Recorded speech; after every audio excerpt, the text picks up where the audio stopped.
ہمارے علماء نے لکھا ہے کہ وہ جو نبی کریم صلی اللہ علیہ وسلم کا فرمان ہماری کتاب صحیح بخاری میں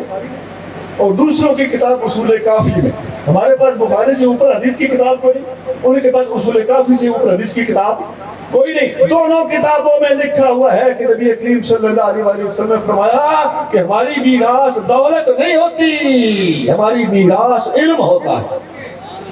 نبیوں کا ورثہ علم ہے۔ اب سنیوں کے عقیدے پہ اعتراض کرنے کی بجائے قبلہ سونا عزیز آپ کو اصول کافی کے الفاظ کا پہلے جواب دینا ہوگا، اور وہ جواب نہیں ہے سوائے غصہ کرنے کے۔ وہاں لکھا ہوا ہے، اور ایک نہیں کئی مقامات پہ لکھا ہوا ہے، ایک سے زیادہ مقامات پہ لکھا ہوا ہے کہ نبی کریم صلی اللہ علیہ وسلم نے فرمایا کہ نبیوں کی میراث درہم و دینار نہیں ہوتے، ان کی میراث علم ہوتی ہے۔ اب قرآن میں یوں ہے، پہلے اس کتاب کا جواب دو، اس آیت کو ہم سمجھتے ہیں، وہاں پر بھی علمی میراث داؤد علیہ السلام کی علمی میراث سلیمان علیہ السلام کے پاس تھی۔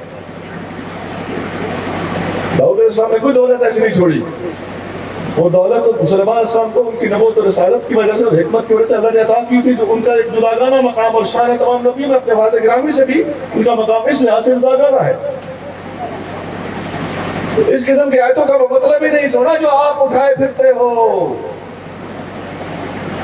ایک بات کرو گے 10 جواب آئیں گے۔ ہمارا سوال ہی اور ہے، ہماری بخاری بولے اور جناب کی اصول کافی بولے کہ نبیوں کی میراث علم ہوتا ہے، تو تم ہمارے صحابہ کرام کے درباروں کی باتیں کرتے ہو جن کے دربار تھا ہی نہیں، خدا کی عظمت کی قسم مختصر سی کلیاں ہوتی تھی ان اللہ کے درویش میں۔ مسجد نبی میں فیصلے ہوتے تھے، ان کے اپنے گھر بھی پکے نہیں تھے، مضبوط نہیں تھے اور کھلے نہیں تھے، چند گز کی کوٹھڑیوں میں زندگی گزار گئے۔ وہ بندہ پیدا نہیں ہوا جو ثابت کرے کہ ابو بکر عمر کا دربار تھا، دربار ہی نہیں تھا۔ ڈائلاگ بول دینا آسان ہے، لیکن ان کی جائیدادیں ثابت کرنا بہت مشکل ہے۔ اور جائیدادوں کی بات کے حوالے سے جو میں کہنا چاہتا ہوں، دنیا اسلام نبی کریم صلی اللہ علیہ وسلم کے یہ ارشاد کافروں کو دکھاتے ہیں کہ دیکھ لو ہمارے محبوب نے میراث نہیں بنائی۔ علماء نے لکھا ہے کہ آقا نے جو فرمایا نا کہ ہماری میراث آگے تقسیم نہیں ہوتی، ہم جو کچھ چھوڑ جائیں صدقہ ہے،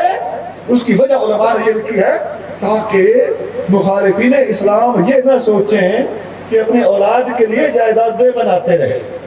سبحان اللہ، عظمت رسالت کے اوپر ضرب لگانا یہ سنیوں کا کام نہیں، صحابہ کرام کے ساتھ مخالفت کے بہانے سے دراصل رسول اللہ صلی اللہ علیہ وسلم کی شان گھٹانے والوں کا یہ کرتوت ہے۔